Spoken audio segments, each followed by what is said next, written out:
ఇటీవల కాకినాడ రూరల్ నియోజకవర్గం కరప మండలం పెనుగుదురు వంతెన వద్ద గల ఇరిగేషన్ కాలువ ఆక్రమణపై వచ్చిన ఫిర్యాదు మేరకు ఇరిగేషన్ అధికారులు సర్వే చేసి ఆక్రమణ తొలగించే కార్యక్రమం చేపట్టారు.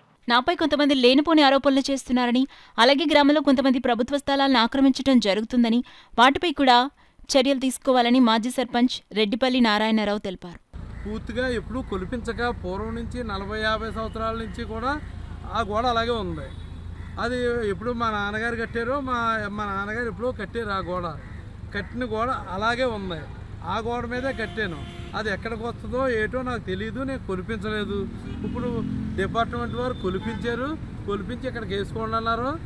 అది 40 గజాల దగ్గర నుంచి 50 గజాల వరకు ఈ పొడుగు అంతా 2 అడుగుల దగ్గర నుంచి 3 అడుగుల వరకు డిపార్ట్మెంట్ ఉందన్నారు.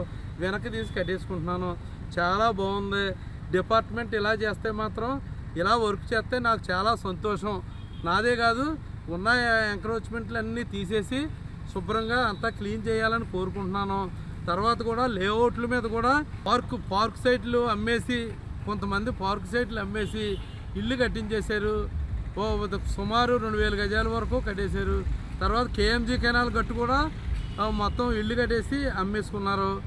తర్వాత మెయిన్ రోడ్లో కూడా షాపులు కట్టేశారు. పెనుగుదురు మెయిన్ రోడ్లో కూడా షాపులు అవి కట్టేశారు. ఇవన్నీ కూడా నా లేఅవుట్ల మీద కూడా ఎంక్వైరీ చేసి ఏమన్నా తప్పులున్నా, ఎంకరేజ్మెంట్లు ఉన్నా అన్నీ తీసేయాలని కోరుతున్నాను డిపార్ట్మెంట్ అన్నట్లని. నేను మాత్రం 420 పనులు చేయను. 420 పనులు చేసే వాళ్ళు అందరినీ కూడా యాక్షన్ తీసుకోమని డిపార్ట్మెంట్ని ఇరిగేషన్ డిపార్ట్మెంట్ని, రెవెన్యూ డిపార్ట్మెంట్ని, ఎమ్మెల్యే గారిని అందరినీ కూడా కోరుకుంటున్నాను.